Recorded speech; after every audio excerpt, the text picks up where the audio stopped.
है एवरीवन, आप सुन रहे हैं मेरी कहानी इश्क मुर्शिद, मेरे यानी कि दिव्या सिंह चाहत के साथ। तो चलिए शुरू करते हैं। भाग 20। बात तो सही कहा आपने भाभी, लेकिन आप फिक्र मत कीजिए। ये 3 महीने उसके लिए नर्क ना बना दिया तो मेरा नाम भी शताक्षी चौधरी नहीं। इस बार अपनी बातों को कहते हुए शताक्षी के चेहरे पर एक तिरछी मुस्कान थी, लेकिन रमा चौधरी के चेहरे पर एक सख्ती थी, जिन्हें देख शताक्षी ने आगे कहा, क्या हुआ भाभी, आप किस सोच में पड़ गई?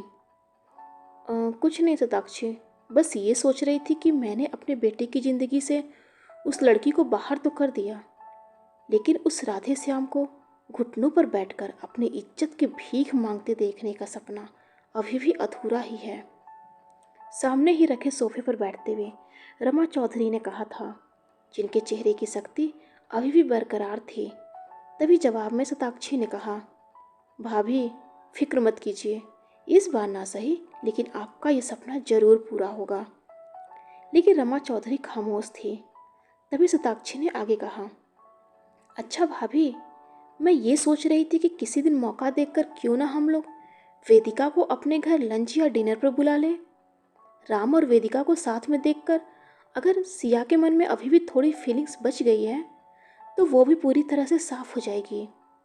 ओह या, इट्स अ ब्रिलियंट आइडिया। मैं जल्दी मौका देखकर वेदिका से इस बारे में बात करती हूँ, रमा चौधरी ने कहा। तो वही शताक्षी उनकी बातों पर अपनी सहमति जताते हुए कहा, ठीक है फिर, मैं भी थोड़ा बाहर का माहौल देख लेती हूँ कि अभी कौन कौन आपके फैसले के खिलाफ है। और तुरंत कमरे से बाहर निकल गई थी। लेकिन पीछे रह गई रमा चौधरी इस बार किसी सोच में डूब चुकी थी, जिस साथ ही चेहरे पर एक सख्ती और गुस्से के भाव भी साफ नजर आ रहे थे। सालों पहले, वर्तमान में सिया की तरह ही अयोध्या में सालों पहले एक दूसरा मामला भी आया था। मोहल्ले में एक बार फिर से पंचायत बैठी थी, जहां 5 मुख्य पंचों के बीच में एक खुद राधेश्याम जी भी बैठे हुए थे, जिनकी उम्र उन चारों से काफ़ी कम थी। लेकिन राधेश्याम जी के पिताजी, जो उन पंचों में सबसे मुख्य और माननीय सरपंच हुआ करते थे, उनकी बातें, उनका फैसला पत्थर पर खींची हुई लकीर जैसी अडिग थी। लेकिन उम्र के आखिरी पड़ाव पर होने की वजह से आज के मामले में उन्होंने अपना पद अपने छोटे बेटे राधेश्याम को देते हुए आज के पंच की सुनवाई का फैसला लेने का अधिकार भी उन्हें ही दिया था। तो वही मामला भी सिया की तरह ही आज एक लड़की यानी कि रमा चौधरी का था, जो अपनी नज़रों को झुकाए खामोश बैठी थी। लेकिन उसके पास खड़े उसके माँ बाप अपने दोनों हाथों को जोड़े लगभग गिड़गिड़ा उठे थे। मालिक, मालिक हमारी बेटी ऐसी नहीं है। मालिक हमारा यकीन कीजिए, हमारी इज्जत को बचा लीजिए मालिक। हमारी बेटी को बस बदनाम किया जा रहा है। हमारी बेटी ऐसी नहीं है मालिक। लेकिन तभी पास ही बैठे राधेश्याम जी के पिताजी ने उन्हें शांत कराते हुए कहा, आप लोग निश्चिंत रहिए, आपकी बेटी के साथ सिर्फ आप लोगों का ही नहीं, हमारे मोहल्ले का भी इज्जत जुड़ा हुआ है। इसलिए यहाँ जो भी बेगुनाह होगा वो बाइज्जत यहाँ से अपने घर जाएगा और गुनहगारों को उनकी सज़ा मिलेगी। लेकिन मालिक, उनकी बातों को सुनते ही रमा के माता पिता ने कुछ कहना चाहा था, उससे पहले ही एक तरफ खड़े 2 व्यक्ति ने कहा, सरपंच जी, ये मामला 1 या 2 दफ़ा का नहीं है, बल्कि शाम ढले हमने रमा बिटिया को कई बार उधर बावली की तरफ जाते हुए देखा है। लेकिन बात सिर्फ इतनी सी नहीं है। दरअसल सरपंच जी, हर बार हमने इतना ध्यान नहीं दिया था, लेकिन कल शाम हमने अंधेरे में ही रमा बिटिया को एक लड़के के साथ काफ़ी आपत्तिजनक स्थिति में पाया था। लेकिन हम उस लड़के को पहचान पाते उससे पहले ही वो हमारी पकड़ से फरार हो गया था। जहां अभी उन दोनों का इतना कहना था कि रमा चौधरी के माता पिता एक बार फिर से गिड़गिड़ा उठे थे, नहीं मालिक, ये बस एक झूठ है। हमारी बिटिया ऐसी नहीं है। आप बेफिक्र रहिए, सही गलत का फैसला करने के लिए ही हम यहाँ बैठे हुए हैं। उन 5 सरपंच के बीच में बैठे हुए एक शख्स ने कहा था। तभी राधेश्याम जी के पिताजी ने कहा, बताओ बिटिया, यह दोनों व्यक्ति तुम्हारे बारे में जो कुछ भी कह रहे हैं, क्या वो सत्य है? तो तो वही सिया की तरह ही रमा चौधरी भी अपनी नज़रों को झुकाए खामोश थीं। यहाँ तक कि उसके माता पिता भी बार बार उसे अपनी सफाई में कुछ कहने के लिए कह रहे थे, लेकिन रमा की नज़रें ऊपर नहीं उठ पाई थीं, जिस वजह से आज की पंचायत में सिया की तरह ही वह भी गुनहगार साबित हो चुकी थी। जिसे समझते हुए बाकी पंचों ने राधेश्याम जी के पिताजी की तरफ देखते हुए कहा, इस पंचायत के माननीय होने की वजह से इस बार का भी फैसला अब आपके ही हाथों में है। आपको जैसा उचित लगे हमें स्वीकार है। लेकिन उनकी नज़रें पंचों के बीच में बैठे राधेश्याम जी के ऊपर ठहर गई थी। बेटा, तुम कुछ कहना चाहोगे? तुम्हारी नज़र में इस गलती की क्या सज़ा होगी? तो वही राधेश्याम जी, जो आज पहली बार पंचों के बीच में बैठे हुए थे, अपनी कनखियों से एक नज़र सामने खड़ी रमा चौधरी को देखने के बाद अपनी नज़रों को नीचे झुकाते हुए कहा, पिताजी, जैसा आपको ठीक लगे। लेकिन राधेश्याम जी का इतना कहना था कि उनके सामने खड़ी रमा चौधरी अपनी पलकों को कस लिया था, जिसके साथ ही आंखों के कोरों पर ठहरे आंसू भी अब तक गालों पर लुढ़क पड़े थे। तभी राधेश्याम जी के पिताजी ने कहा, अब तक जितने भी गवाह मिले हैं सब इस लड़की के खिलाफ ही मिले हैं। यहाँ तक कि इस लड़की ने भी अपनी सफाई में अब तक कुछ नहीं कहा है। तो फिर इसका यही अर्थ हुआ कि यह लड़की दोषी है। और जब जब मोहल्ले में ऐसा मामला आया है, आप सभी अच्छे से जानते हैं कि इसकी क्या सज़ा होती है। नहीं मालिक, ऐसा मत कीजिए। मेरी बिटिया की ज़िंदगी बर्बाद मत कीजिए मालिक। अचानक से उनके बातों के बीच में ही रमा चौधरी के माता पिता एक बार फिर से गिड़गिड़ा उठे थे। तभी एक पंच ने आगे कहा, अरे ताऊ, अगर लगता है कि आपकी बिटिया ने ऐसा कुछ नहीं किया है तो अभी आपके पास आज शाम तक का वक्त है। उसके बेगुनाही को साबित करके इज्जत के साथ उसे अपने घर लेकर जाना, नहीं तो फिर पंचायत के न्याय से यहाँ हर कोई वाकिफ है। अगर बेगुनाही साबित नहीं हुई तो आज शाम उसके कन्यादान की तैयारी कर लेना। उस पंच का इतना कहना था कि रमा चौधरी के साथ साथ एक बार फिर से उसके माता पिता की भी आंखें छलक आई थीं। तो वही बाकियों के साथ साथ राधेश्याम जी भी काफ़ी जल्दबाजी में अपनी जगह से खड़े होते हुए अपने घर के भीतर की तरफ दौड़ गए थे। लेकिन अभी वो अपने कमरे के दरवाजे को भीतर से बंद कर पाते उससे पहले ही उनके पिताजी ने काफ़ी सख्ती में उन्हें रोकते हुए कहा, राधे, आज से तुम एक पंच और यहाँ की न्यायमूर्ति की हैसियत रखते हो, इसलिए तुम्हारा ये बर्ताव। पिताजी, आप अच्छे से जानते हैं कि मैं रमा को पसंद करता हूँ। लेकिन राधेश्याम जी इसके आगे कुछ कह पाते उससे पहले ही उनके पिताजी का एक जोरदार थप्पड़ उनके गालों पर पड़ चुका था। खबरदार जो आज के बाद अपनी जुबान पर उस लड़की का नाम भी लाया तो याद रखना, तुम्हारी सज़ा तो मैं बाद में सुनिश्चित करूँगा, लेकिन उस लड़की और उसके माँ बाप को आज शाम मुंह दिखाने लायक नहीं छोड़ूंगा, समझे तुम? लेकिन पिताजी, रमा में कमी क्या है? आखिर उसकी गलती क्या है जो उसे आप इतनी बड़ी सज़ा दे रहे हैं? उसकी गलती ये है कि वो एक मजदूर की बेटी होकर महलों में रहने का ख्वाब देख रही है। लेकिन अपने पिता की बात को सुनकर राधेश्याम इस बार अवाक थे। ये आप क्या कह रहे हैं पिताजी? आपकी सोच इतनी छोटी कैसे हो सकती है, जबकि आपका नाम, आपका रुतबा इस मोहल्ले में ही नहीं, अयोध्या की गली गली में विख्यात है। आप एक सम्मानित व्यक्ति होकर भी ऐसी सोच रखते हैं, सुनकर मुझे काफ़ी ताज्जुब हो रहा है। और कमरे में जाने की बजाय इस पर राधेश्याम वहाँ से बाहर की तरफ बढ़ गए थे।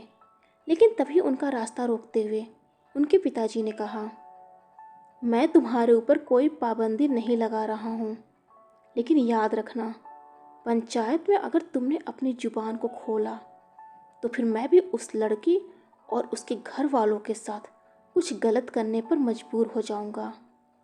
लेकिन उनकी बातों को सुन राधेश्याम जी के चेहरे पर एक हंसी फैल गई थी। अब इससे भी ज़्यादा कुछ गलत हो सकता है क्या पिताजी? किसी लड़की के लिए या फिर उसके घर वालों के लिए उनकी इज्जत से बढ़कर भी कुछ होता है क्या, जो अब उससे भी ज़्यादा आप अलग गलत करेंगे? और इतना कहते हुए राधेश्याम जी उस घर से बाहर निकल गए थे। चेहरे पर एक गुस्सा साफ नजर आ रहा था। तभी उन्हें पीछे से आवाज़ देते हुए एक लड़के यानी कि कृष्णकांत जी ने उन्हें रोकते हुए कहा, राधे, राधे सुन ना, इतनी जल्दबाजी में कहाँ भागा जा रहा? कृष्णकांत, अभी मैं तेरी कोई भी बात सुनने के हाल में नहीं हूँ, इसलिए अभी तू भी मेरे पीछे आने की बजाय अपने घर चला जा। राधे श्याम जी ने काफ़ी गुस्से में कहा था, लेकिन उनकी बातों को पूरी तरह से इग्नोर करते हुए कृष्णकांत जी इस बार उनकी कलाई को पकड़ते हुए कहा, राधे, रमा हमारी अच्छी दोस्त है। उसे तू और मैं, हम दोनों बचपन से ही जानते हैं। वो ऐसी नहीं है। हम दोनों के अलावा वो किसी तीसरे लड़के से बात तक नहीं करती। फिर इस तरह से वो कैसे? कृष्णकांत, मैंने कहा ना कि अभी मुझे किसी से कोई बात नहीं करना। किसी से नहीं मतलब किसी से नहीं।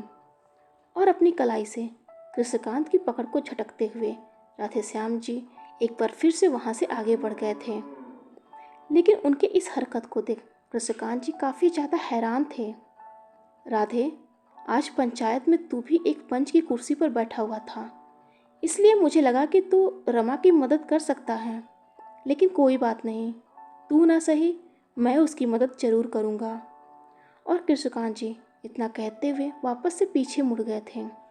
तो वही इस बार गुस्से में आगे बढ़ते हुए राधेश्याम के कदम अपनी जगह पर ही ठिठक गया था। यहाँ तक कि अब तक उनकी आंखों से आंसू की बूंदें भी छलक आई थी, लेकिन उन्होंने एक बार फिर से पीछे पलटकर नहीं देखा था। तो वही शाम होते ही एक बार फिर से पंचायत बैठ गई थी। लोगों की भीड़ के बीच में पंचों ने अपनी कुर्सी संभाल लिया था, जिसमें एक कुर्सी पर खुद राधेश्याम जी भी बैठे हुए थे। लेकिन इस बार भी उनकी नज़रें झुकी हुई थी। रमा, जिसकी आंखें अब बोझिल और वो खुद भी काफ़ी बेजान सी महसूस हो रही थी। उसके माँ बाप अपने हाथों को जोड़े एक उम्मीद के साथ खड़े थे। तभी आसपास मौजूद लोगों के तरफ देखते हुए उन पंचों ने भी कुछ कहना चाहा था, लेकिन उनसे पहले ही कृष्णकांत जी अपने पिता गजानन चौधरी जी के साथ सबके बीच में आते हुए थोड़ी ऊंची आवाज़ में कहा, सरपंच जी रुकिए। इस आवाज़ को सुन वहाँ मौजूद सभी हैरान थे, लेकिन राधेश्याम जी की मुट्ठियाँ कस चुकी थीं। चेहरे पर एक लाचारी तो ही आंखों में नमी तैर गई थी, और अगले ही पल उन्होंने अपनी पलकों को कस लिया था, क्योंकि पूरे पंचायत के सामने गजानन चौधरी, जो उस वक्त रमा चौधरी के माता पिता के बराबर ही हैसियत रखते थे, अपने दोनों हाथों को जोड़ते हुए उन्होंने रमा का रिश्ता अपने बेटे कृष्णकांत के लिए मांग लिया था। तो वही रमा के माता पिता भी खुशी से उस रिश्ते को स्वीकार कर लिए थे, और जल्द ही दोनों एक रिश्ते में बंध गए थे।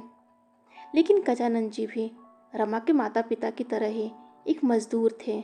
इस वजह से उनकी आर्थिक स्थिति भी थोड़ी कमज़ोर थी, जो रमा को पसंद नहीं था।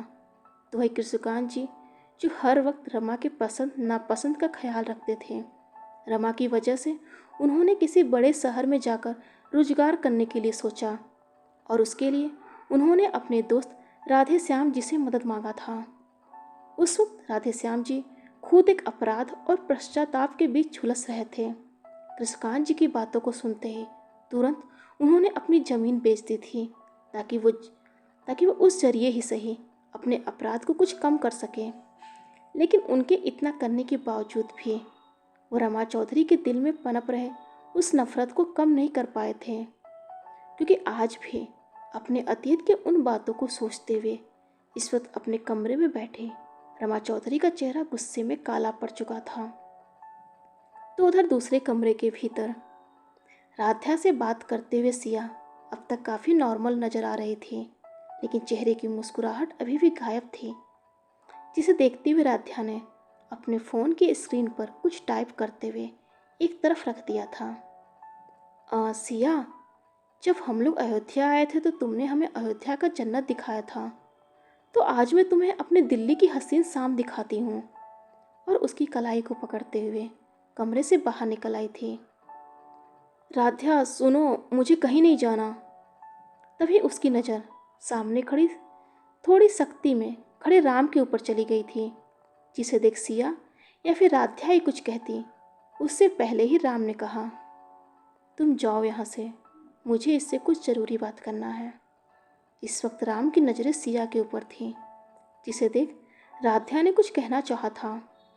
राम भाई, वो मैं और अच्युत सिया को लेकर बाहर। मैंने कहा ना तुम जाओ यहाँ से, अभी मुझे इस लड़की से कुछ बात करना है। राध्या की बातों को काटते हुए राम ने काफ़ी सख्ती में कहा था, जिसे देख राध्या भी इस बार सिया की कलाई को छोड़कर वहाँ से आगे बढ़ गई थी और राम के कदम सिया के करीब बढ़ गए थे, जिसे देख सिया भी अपने कदमों को पीछे की तरफ खींचते हुए कमरे के भीतर जाना चाहा था, लेकिन उससे पहले ही राम उसकी कलाई को पकड़ते हुए उसे खुद के करीब खींच लिया था। राम छोड़िए हमें, हमें आपसे कोई बात नहीं करना है। ओह, तुमने कहा और मैंने मान लिया, ये इतना आसान नहीं है मिस सिया। इस वक्त अपनी बातों को कहते हुए राम की आवाज़ काफ़ी सख्त भी थी, तो वही सिया अब तक उसके चेहरे पर एक सिकन साफ नज़र आने लगा था। राम, हमारी कलाई छोड़िए, हमें दर्द हो रहा है। लेकिन राम की पकड़ उसकी कलाई पर पहले से ज़्यादा कस चुकी थी। डियर फ्रेंड्स, आज के लिए बस इतना ही। अगले भाग में जल्दी मुलाकात होगी। लेकिन हाँ, अगर आपको मेरी स्टोरी पसंद आ रही है तो प्लीज़ लाइक, कमेंट और मेरे चैनल को शेयर और सब्सक्राइब ज़रूर कीजिएगा। हर हर महादेव।